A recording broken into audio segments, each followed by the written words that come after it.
దేవతలారా రండి, మీ దీవెనలందించండి.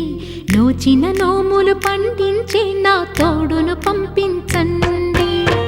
కలలో ఇలలో ఏ కన్నెకి ఇలాంటి పతిరాడనిపించే వరుణ్ణే వరముగా ఇవ్వండి. కని విని ఎరుగని వేడుకతో వివాహం జరిపించాలండి.